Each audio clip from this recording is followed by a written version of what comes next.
Hey, what's going on, guys? So I had a problem, as you guys know.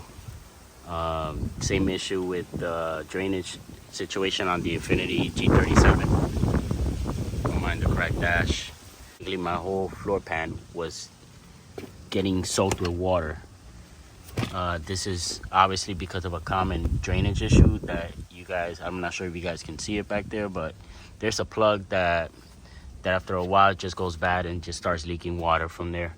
So what I did was I went ahead and checked this tube to see if that was my issue, because originally I bought this one so that I can go ahead and put a new drainage system, but apparently that was not the case. So my issue was that the hose that connects down there, which is this one right here, was bad.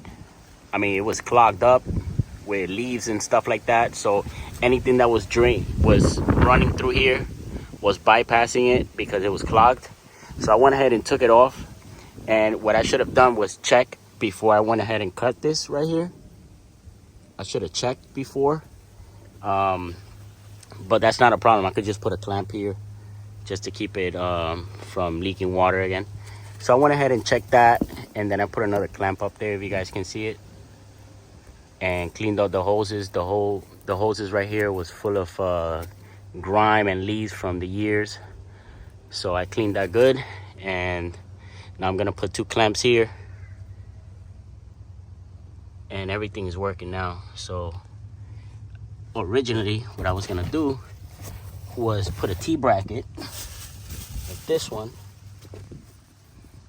how everybody is kind of explaining it on YouTube, and put the clear hose with the 3/8. This is a 3/8, and so the water can just drain. This is the actual AC condenser line that goes down. So yeah, guys, this worked. I didn't have to use this, and all I had to do honestly was just clean out the main line, the drainage. Everything is working perfectly now, and it's draining under the car now, so I don't have to go ahead and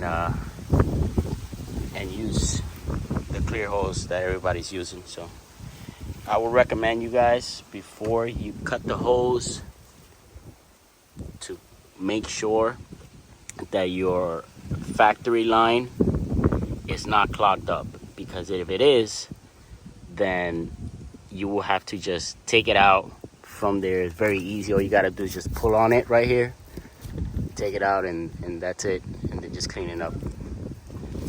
But like I said, not everybody has the same issue. A lot of people have the issue with the drainage tube back there. So if that's the case, that's a different story. But my situation was, it was coming from the clogged tube right here. Why I noticed is because my sunroof was all damped. My roof liner, I'm sorry, was all damped with water. And as soon as I opened the sunroof, I noticed that the water was not going anywhere. So I already knew that was my probable cause. Thank you guys for watching, and if you guys have any questions, just put it on the comments below, and make sure you subscribe. Thank you.